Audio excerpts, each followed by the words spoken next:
며칠 전 저는 트럼프의 비트코인 행정 명령에 대해 말씀드렸습니다. 그것이 어떻게 몰수와 재평가를 위한 법적 틀을 마련하는지 말입니다. 그 문구가 1933년 행정명령 6100두 호와 얼마나 닮아 있는지 말입니다. 정부가 어떻게 비트코인을 확보하고 개당 100만 달러로 재평가하며 그 재평가를 통해 37조 달러의 부채를 탕감하려 하는지 말입니다. 그 영상은 거의 아무도 언급하지 않는 사실을 폭로했습니다. 하지만 저는 여러분에게 모든 것을 말씀드리지는 않았습니다. 같은 행정명령에 두 번째 자산이 있기 때문입니다. 정부가 이미 한 번 몰수한 적이 있는 자산 말입니다. 정부가 이미 한 번 재평가한 적이 있는 자산 말입니다. 현재 정부 장부에는 온스당 42달러 22센트로 가치가 매겨져 있지만 시장 가격은 2,700달러에 달하는 자산 말입니다. 그 자산은 바로 금입니다. 만약 비트코인 몰수 계획이 과감하다고 생각하신다면 그들이 금에 대해 무엇을 계획하고 있는지 보시면 놀라실 겁니다. 목표는 온스당 2,700달러가 아니기 때문입니다. 5,000달러도 아닙니다. 목표는 온스당 2만 달러입니다. 그리고 그 목표에 도달하기 위한 메커니즘은 이미 트럼프의 행정명령에 명시되어 있습니다. 모두가 친구인 암호화폐 명령이라며 환영했던 바로 그 명령 말입니다. 금이 14번 언급되는 바로 그 명령 말입니다. 국고구옥후의 전략적 자산 재평가 권한을 부여하는 바로 그 명령 말입니다. 이 명령서에 정확히 무엇이 숨겨져 있는지 보여드리겠습니다. 언론이 완전히 무시했던 금에 대한 구체적인 문구 말입니다. 온스당 2만 달러를 그들이 필요로 하는 정확한 숫자로 만드는 수학 공식 말입니다. 그리고 이를 실현하기 위해 그들이 사용하고 있는 1933년의 전략 말입니다. 이것은 추측이 아닙니다. 이것은 버젓이 숨겨져 있는 계획입니다. 대부분의 사람들이 모르는 사실부터 시작하겠습니다. 미국 정부가 52년 동안 회계 장부에 숨겨온 비밀 말입니다. 미국은 공식적으로 금 보유고의 가치를 온스당 42달러 22센트로 평가하고 있습니다. 현재 시장 가격인 2,700달러가 아닙니다. 2,000달러도 아니고 100달러도 아닌 42달러 22센트입니다. 이것은 1973년 공공법 93-110회에 의해 정해진 법정 가격이며 한 번도 변경된 적이 없습니다. 정부는 8,133톤의 금을 소유하고 있습니다. 이는 약 2억 6,100만 온스에 해당합니다. 온스당 공식 가격인 42달러, 22센트를 적용하면 정부의 금은 110억 달러의 가치를 가집니다. 국고의 대차대조표에 기재된 금액이 바로 110억 달러입니다. 하지만 현실은 이렇습니다. 현재 시장 가격인 온스당 약 2,700달러로 계산하면 같은 금이 750억 달러의 가치를 가집니다. 정부는 750억 달러 상당의 자산을 보유하고 있으면서도 장부상에는 110억 달러로 평가하고 있는 것입니다. 이는 694억 달러에 달하는 엄청난 격차이며 포트녹스, 웨스트포인트, 그리고 뉴욕 연방준비은행에 숨겨진 채 잠금 해제를 기다리고 있는 가치입니다. 이제 여러분은 이것이 실제 세계에서는 중요하지 않은 단순한 회계, 즉 기술적인 장부 정리라고 생각할 수도 있습니다. 하지만 여러분은 틀렸습니다. 이 격차가 바로 재평가 계획을 가능하게 하기 때문입니다. 정부는 원할 때 언제든지 금을 재평가할 수 있습니다. 이것은 시장 결정이 아닙니다. 정책 결정입니다. 그들은 단지 법정 가격을 변경하면 됩니다. 그들은 전에 그렇게 했습니다. 1934년에 그들은 20달러 67센트에서 35달러로 변경했습니다. 1972년에는 35달러에서 38달러로 변경했습니다. 1973년에는 42달러 22센트로 변경했습니다. 매번 그것은 의회의 단순한 조치 또는 행정적 조치였습니다. 가격은 수요와 공급에 의해 결정되지 않습니다. 법에 의해 결정됩니다. 그리고 법은 변경될 수 있습니다. 특히 정부가 37조 달러의 빚더미에 허덕이며 갚을 방법이 없을 때는 더욱 그렇습니다. 역사적 선례를 보여드리겠습니다. 이런 일이 이전에 일어났기 때문입니다. 1933년 4월 5일 프랭클린 루즈벨트 대통령은 행정명령 6102회에 서명했습니다. 이 명령은 모든 미국인에게 연방준비은행에 금을 넘기도록 요구했습니다. 5월 1일까지 30일의 시간이 주어졌습니다. 이를 따르지 않으면 10년의 연방교도소 수감과 $10,000의 벌금형에 처해졌습니다. 대부분의 미국인들은 따랐습니다.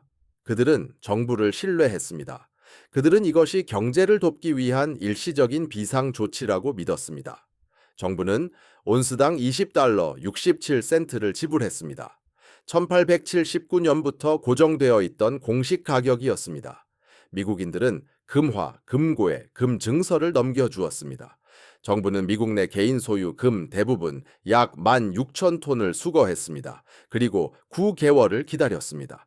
1934년 1월 30일 루즈벨트 대통령은 금 준비법에 서명했습니다. 이 법은 두 가지를 실행했습니다. 첫째, 모든 연방준비 은행의 금을 미 국고로 이전했습니다. 정부가 이제 모든 것을 소유하게 된 것입니다. 둘째, 대통령에게 금을 재평가할 권한을 부여했습니다. 그리고 루즈벨트 대통령은 그렇게 했습니다. 새로운 공식 가격은 온스당 35달러였습니다. 20달러 67센트가 아닌 35달러, 하룻밤 사이에 69% 증가한 것입니다. 이것이 무엇을 달성했는지 말씀드리겠습니다. 국고의 금 보유고는 옛 가격으로는 40억 달러에서 새 가격으로는 68억 달러로 증가했습니다. 그들은 단순히 숫자를 바꾸는 것만으로 아무것도 없는 곳에서 28억 달러의 가치를 창출했습니다. 하지만 진정한 효과는 통화에 있었습니다. 달러는 온스 20분의 1에 해당하는 금으로 정의되어 있었습니다. 새로운 가격에서 달러는 더 적은 금의 가치를 갖게 되었습니다. 달러는 금에 비해 40% 평가절하되었습니다. 그리고 모든 정부 부채가 달러로 표시되었기 때문에 그 부채의 실질 가치는 40% 감소했습니다. 정부는 통화 가치 절하를 통해 부채 부담의 40%를 탕감했습니다. 그리고 금을 넘겨주었던 미국인들은 철저히 파괴되었습니다. 그들은 온스당 20달러 67센트를 받았지만 이후 금이 35달러로 재평가되는 것을 지켜봐야 했습니다. 그들은 금을 다시 살 수 없었습니다. 미국 시민의 금 소유는 1974년까지 불법으로 남아 있었습니다. 41년 동안 정부는 그들의 재산 40%를 강탈했습니다. 합법적으로, 심지어 그들의 협조 아래서 말입니다. 이것은 고대 역사가 아닙니다. 이것은 전략이며 다시 사용될 준비가 되어 있습니다. 이제 트럼프의 행정 명령에 무엇이 들어있는지 보여드리겠습니다. 이 명령의 제목은 디지털 금융 기술 분야에서 미국의 리더십 강화입니다. 제목에 비트코인이 언급되어 있었기 때문에 모든 사람이 비트코인에 집중했습니다. 하지만 문서를 실제로 읽어보면 금이 14번 등장합니다. 14번입니다. 주요 조항을 읽어드리겠습니다. JDR, 조, BB 항입니다. 재무부 장관은 디지털 자산 및 통화 금속을 포함하되 이에 국한되지 않는 전략적 비축 자산의 취득, 보관 및 관리를 위한 프레임워크를 개발해야 한다. 통화 금속, 그것은 금과 은을 말하지만 주로 금입니다. 그 행정명령은 재무부가 기존의 금을 보유하는 것을 넘어 추가로 금을 확보할 수 있는 취득체계를 마련하도록 명시적으로 권한을 부여합니다. 이는 제3조 다항에 규정되어 있습니다.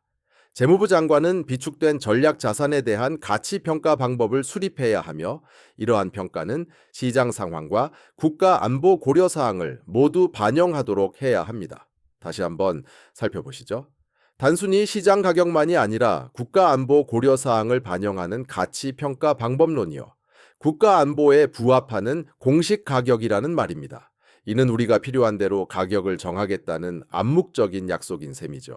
제4조 가항에는 전략 비축 자산이 국가 경제 안정과 부채 지속 가능성에 기여하는 바를 반영하기 위해 주기적으로 재평가될 수 있다고 되어 있습니다. 바로 이것입니다. 부채 지속 가능성을 위한 재평가 권한, 정부가 무엇을 할 것인지 정확히 말해주고 있는 셈입니다. 부채를 지속 가능하게 만들기 위해 자산을 재평가하겠다는 거죠. 저조 라항을 보면 국가경제 비상시 재무부 장관은 재무부가 정한 가치평가에 따라 민간 보유자로부터 전략 자산을 강제 취득하는 것을 포함하되 이에 국한되지 않는 비상 조치를 시행할 수 있다고 되어 있습니다. 재무부가 정한 가치평가로 민간 보유자로부터 강제 취득이라니요. 이는 곧 몰수를 의미합니다. 정부는 이를 숨기지 않고 있습니다. 행정명령에 버젓이 쓰여 있는 내용입니다. 대부분의 사람들은 이 조항까지 읽지 않았을 뿐입니다. 비트코인까지만 보고 멈춘 거죠. 하지만 금에 대한 조항도 바로 여기에 있습니다. 동일한 권한, 동일한 체계, 동일한 계획입니다. 이 행정명령은 1933년에 루스벨트 대통령이 했던 방식 그대로 금을 몰수하고 재평가할 수 있는 법적 구조를 만듭니다. 그 문구가 거의 똑같습니다. 전략 자산, 국가 안보, 재무부 권한, 강제 취득, 부채 지속 가능성을 위한 재평가. 이 모든 것이 다 명시되어 있습니다. 이제 숫자를 통해 설명해 드리겠습니다. 왜 온스당 2만 달러일까요? 이것은 무작위로 정해진 숫자가 아닙니다. 부채 문제를 해결할 수 있는 정확한 수치입니다. 미국 정부는 37조 달러의 빚을 지고 있습니다. 국내 총생산 대비 부채 비율은 132%에 달합니다.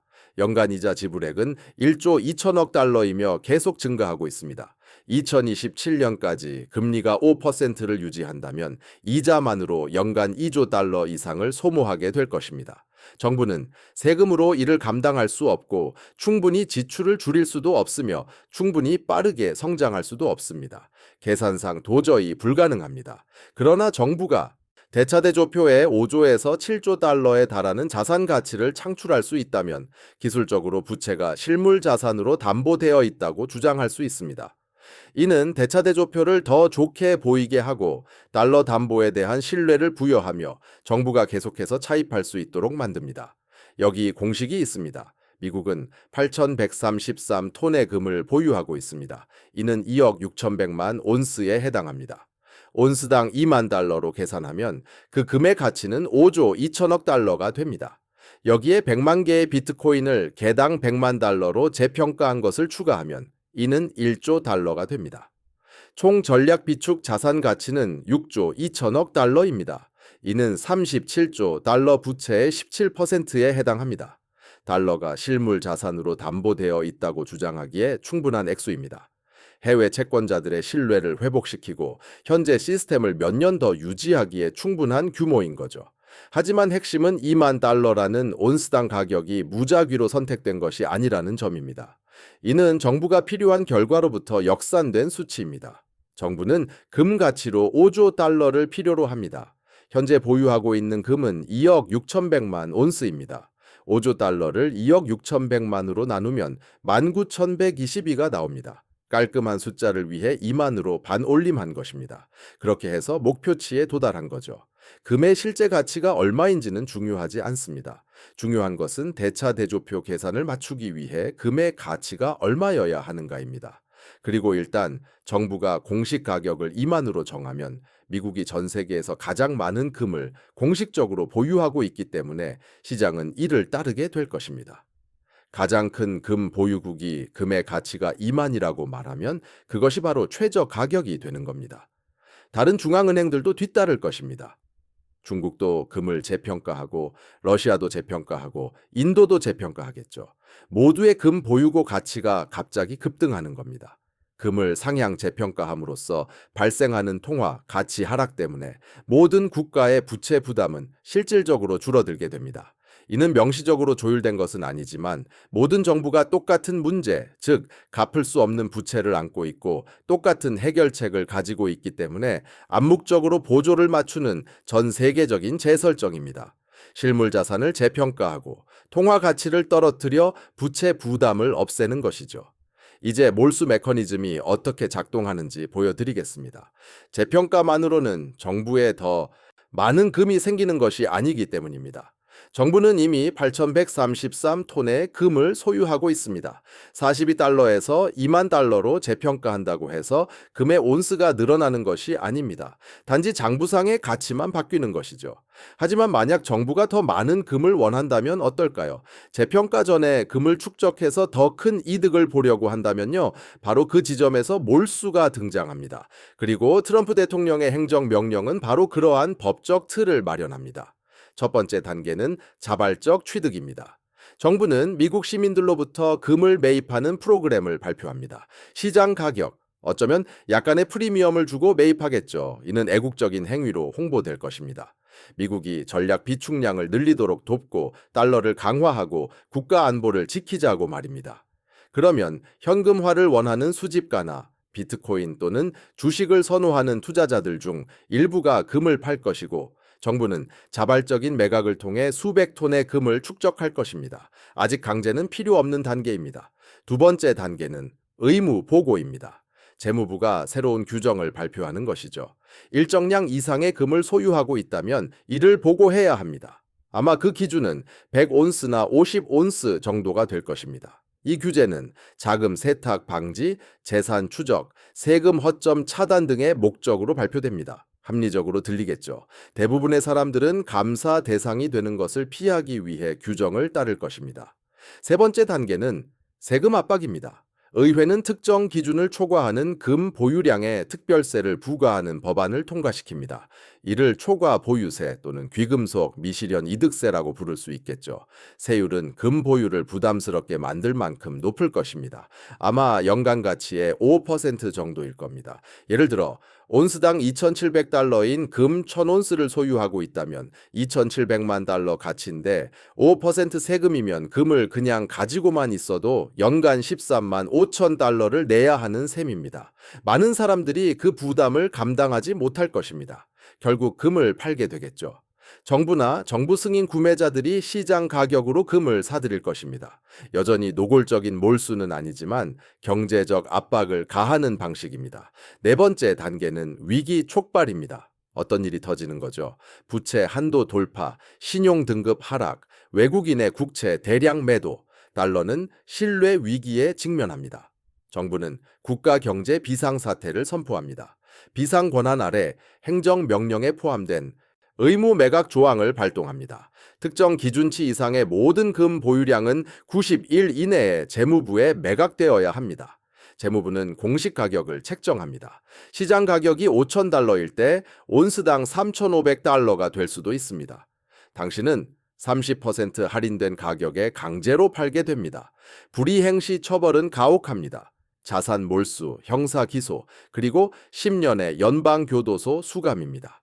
1933년의 처벌 조항이 2027년에 맞춰 업데이트되는 셈입니다. 대부분의 사람들은 따릅니다. 그들은 두려워하고 감옥에 가고 싶지 않기 때문입니다.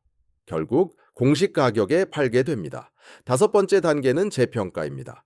정부가 자발적 매각, 세금 압박, 그리고 의무적 취득을 통해 수천 톤의 금을 더 축적한 후 온스당 2만 달러라는 새로운 공식 가격을 발표합니다. 정부가 3,500달러에 막 취득한 금은 이제 장부상 2만 달러의 가치를 가집니다.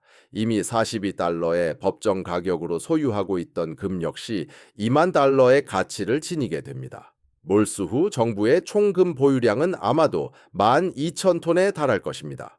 온스당 2만 달러로 계산하면 이는 7조 7천억 달러에 해당합니다.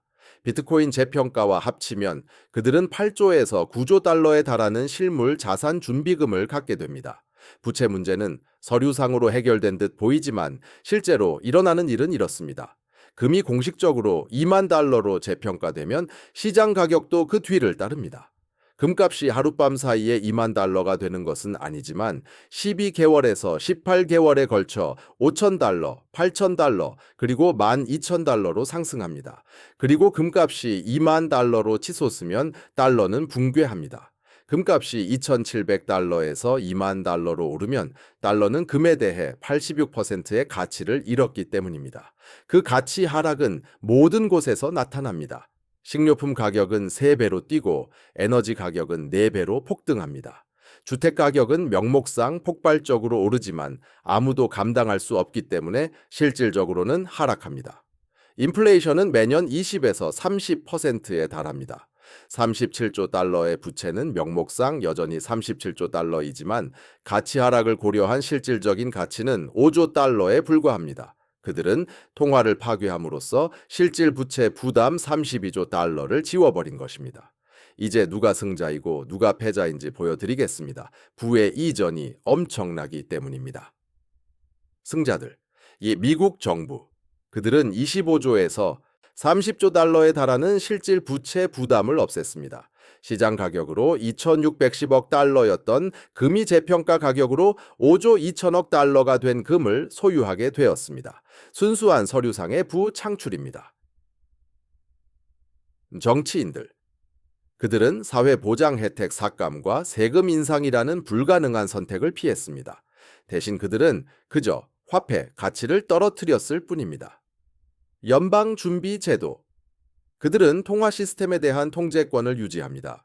달러가 이제 금과 비트코인에 의해 담보됨으로 계속해서 통화를 발행할 수 있습니다. 몰수 조치에 응하지 않는 초기 금 보유자들. 만약 온스당 1,500달러의 금을 샀고 그것을 성공적으로 숨기거나 미국 관할권 밖 지역에 보관했다면 당신은 금 재평가의 덕을 톡톡히 볼 것입니다. 2만 달러까지 오르며 13배의 수익을 얻는 것이죠. 이 상황을 예측한 부유한 내부자들.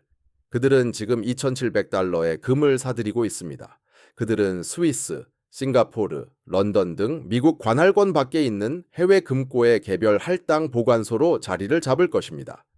재평가가 시작되면 그들의 금은 2만 달러가 되지만 미국 정부의 몰수 조치에는 닿지 않습니다. 과터 금을 보유한 외국 정부들. 중국의 2,300톤은 공식적으로 1,480억 달러의 가치를 지니게 됩니다. 만약 비공식적으로 6,000톤을 가지고 있다면 3,840억 달러의 가치가 됩니다. 러시아의 2,300톤은 1,480억 달러의 가치를 가집니다. 그들은 그저 서류상으로 더 부유해진 것이며 이를 자국의 부채 감축 계획에 사용할 것입니다. 패자들.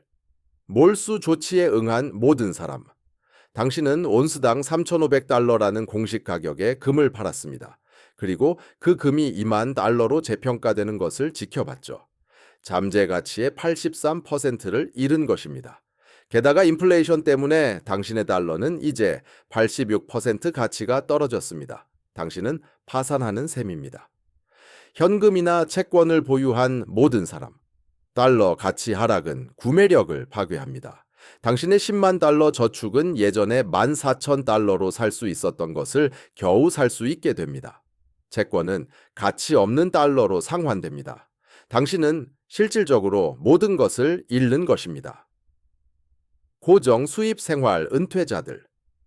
사회보장연금과 일반연금은 달러로 책정됩니다. 공식 인플레이션에 따라 조정되지만 공식 인플레이션은 실제 인플레이션을 절반이나 축소해서 발표합니다. 실질 구매력은 60에서 70%나 하락합니다. 하여 당신은 빈곤해집니다. 실물 자산이 없는 중산층 근로자들. 명목상 임금은 오르지만 물가가 훨씬 더 빠르게 오릅니다. 10만 달러의 연봉은 좋아 보이지만 예전에 3만 달러로 살 수 있었던 것을 살 수 있을 뿐입니다. 당신의 생활 수준은 붕괴합니다. 변동금리 달러화 부채를 가진 모든 사람. 인플레이션이 20에서 30%에 달하면 금리가 폭등합니다. 당신의 변동금리 모기지는 4%에서 12%로 치솟습니다. 당신은 더 이상 대출금을 감당할 수 없습니다. 압류가 닥칩니다. 이것은 미국 역사상 가장 거대한 부의 이전입니다. 중산층에서 정부로, 저축자에서 채무자로, 순응하는 시민에서 불응하는 보유자들과 외국 단체로 부가 이전됩니다. 그리고 이 모든 것은 합법적이고 정책적인 것이며 모든 사람들이 환호했던 트럼프의 행정명령에 의해 가능해진 것입니다. 이제 시간 순서를 보여드리겠습니다. 이 모든 것이 20년 뒤에 일어날 일이 아니기 때문입니다. 지금 이 순간 조각들이 제자리를 찾아가고 있습니다. 2025년은 인프라 구축의 해입니다. 행정명령이 서명되고 재무부 실무단이 구성됩니다. 그들은 금의 취득, 보관, 평가에 대한 체계를 개발하고 있습니다. 그들은 광업회사, 정련소, 보관시설과의 관계를 구축하고 있습니다. 대규모 금 축적을 위한 장치를 준비 중입니다. 이 과정은 조용히 진행됩니다. 어떠한 발표도 없이 그저 관료적인 준비일 뿐입니다. 2026년은 자발적 취득과 규제 압박의 해입니다. 정부는 자발적 매입 프로그램을 시작합니다. 그들은 기꺼이 팔 의사가 있는 판매자들로부터 시장 가격에 프리미엄을 더한 가격으로 매입합니다. 그들은 수백 톤의 금을 축적합니다. 동시에 새로운 규제들이 제한됩니다. 특정 기준치 이상의 금 보유량에 대한 의무 신고, 초과 금 보유량에 대한 과세 제한 등이 그것입니다. 규제 압박이 시작되는 것입니다. 이때 똑똑한 자금들이 빠져나갑니다. 미국의 부유층 개인들은 금을 해외 금고로 옮깁니다. 스위스의 개별 할당 보관소, 싱가포르, 그리고 런던 등 미국 관할권 밖에 있는 곳으로 말이죠. 미래를 내다보는 사람들은 세 번째 단계 이전에 미리 자리를 잡습니다. 2027년은 위기와 몰수의 해입니다. 어떤 계기가 되는 사건이 발생하여 명분을 만듭니다. 아마도 2027년 여름에 닥칠 부채 한도 위기일 수 있습니다. 아니면 무디스가 마침내 미국 부채가 지속 불가능하다고 인정하면서 신용등급이 강등되는 상황일 수도 있습니다. 혹은 외국인 투자자들이 국채를 대량으로 매각하여 채권 시장 공황을 유발하는 상황일 수도 있습니다.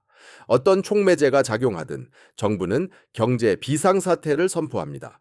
정부는 강제 취득 조항을 발동시킵니다. 일정 기준 이상의 모든 금 보유량은 90일 이내에 국고의 공시가격으로 매각되어야 합니다. 공시가격은 시장 가격보다 낮게 책정됩니다. 아마도 시장 가격이 6,000달러일 때 공시가격은 4,000달러가 될 것입니다. 불이행에 대한 처벌이 공표됩니다. 자산 몰수, 형사 기소, 그리고 10년 연방교도소 수감입니다. 만약 귀하가 딜러에게서 금을 구매했다면 국세청은 귀하의 구매 기록을 가지고 있습니다. 해외에서 금을 들여왔다면 세관은 귀하의 수입 기록을 가지고 있습니다. 정부는 귀하가 무엇을 가지고 있는지 알고 있습니다. 그들은 서한을 보냅니다. 귀에게는 90일의 시간이 주어집니다. 대부분의 사람들은 두려움 때문에 따릅니다. 정부는 수천 톤의 금을 축적합니다. 2027년부터 2028년은 재평가와 그 여파의 시기입니다. 몰수가 완료된 후 국고는 새로운 공시가격인 온스당 2만 달러를 발표합니다. 장부상 정부의 금 보유액은 11억 달러에서 5조 2천억 달러로 재평가됩니다. 동시에 일어나는 비트코인 재평가와 결합하여 정부는 6조에서 7조 달러에 이르는 서류상부를 창출합니다. 달러는 금과 비트코인에 의해 뒷받침된다고 선언됩니다. 시장 가격은 이를 따릅니다. 금은 18개월에 걸쳐 10,000달러, 이어서 15,000달러, 그리고 18,000달러까지 상승합니다. 그리고 금이 오를수록 달러는 죽어갑니다. 인플레이션은 매년 25%로 폭발적으로 상승합니다. 식료품 가격은 2배로 오르고 유가는 3배가 되며 임대료는 50% 인상됩니다. 경제는 스태그플레이션에 진입합니다. 높은 인플레이션, 낮은 성장률, 그리고 치솟는 실업률입니다. 중산층은 파괴되지만 정부는 살아남습니다. 실질적으로 부채는 사라집니다. 임무 완수입니다. 이것이 시간표입니다. 2025년부터 2028년까지입니다. 귀에게는 2년에서 3년의 시간이 있습니다. 그것이 자신을 보호할 수 있는 기회입니다. 그렇다면 어떻게 해야 할까요? 첫째, 귀하는 이것을 막을 수 없다는 것을 이해하십시오. 정부가 이 계획을 실행하는 것을 막을 수는 없습니다. 귀하가 통제할 수 있는 것은 귀하의 금이 몰수될 것인지 아니면 살아남을 것인지입니다. 둘째, 아직 가능할 때 지금 당장 금을 미국 관할권 밖으로 옮기십시오. 스위스의 할당 보관 Allocated Storage은 금 표준입니다. 귀하는 특정 금고에 있는 특정 금괴를 소유합니다. 스위스 정부는 강력한 재산권을 가지고 있으며 예금자 자산을 보호한 역사가 있습니다. 싱가포르도 또 다른 선택지입니다. 프리포트 보관은 미국의 손길이 닿지 않는 높은 보안을 제공합니다. 심지어 브링크스나 루미스와 같은 평판 좋은 딜러들과 함께하는 런던의 할당 보관도 가능합니다. 핵심은 할당된 것이지 풀링된 것이나 증서가 아니라는 점입니다. 할당 보관이란 귀하가 일련 번호가 있는 특정 실물 금괴를 소유한다는 의미입니다. 만약 미국 정부가 몰수를 요구하더라도 스위스나 싱가포르는 협조를 거부할 수 있습니다. 귀하의 금은 안전하게 유지됩니다. 셋째, 추적하고 몰수하기 더 어려운 형태의 금을 보유하는 것을 고려하십시오. 1933년 이전 발행된 금화입니다. 이것들은 금 함량 외에도 희귀성 가치, numismatic value를 가집니다. 1933년에는 수집용 금화가 몰수 대상에서 제외되었습니다. 이 예외 조항이 다시 적용될 수도 있습니다. 미국 골드 이글, 캐나다 메이플 리프, 오스트리아 필하모닉 같은 일반적인 주화 금고에는 일련 번호와 딜러 기록이 있는 대형 금괴보다 추적하기 더 어렵습니다. 넷째, 금 몰수에만 노출되지 않도록 다른 실물 자산으로 분산 투자하십시오. 비트코인과 자기 보관, 셀프 커스터디, 즉 귀하가 제어하는 하드웨어 지갑에 보관하여 거래소 밖에 두는 것입니다. 만약 금을 몰수한다면 비트코인은 살아남을 수도 있습니다. 만약 둘 다 몰수한다면 귀에게는 다른 자산이 필요합니다. 수익을 창출하는 생산적인 부동산, 물 접근성이 좋은 지역의 농지, 현금 흐름을 만들어내는 사업체, 원자재, 에너지 자산 등이 있습니다. 목표는 여러 형태의 부를 보유하여 하나가 표적이 되어도 다른 것들이 살아남도록 하는 것입니다. 다섯째, 귀하의 모든 금을 미국 은행의 금고 Safe Deposit Boxes에 보관하지 마십시오. 은행은 비상사태 시 금고를 동결하고 내용물을 목록화하도록 명령받을 수 있습니다. 이것은 1933년에 일어났습니다.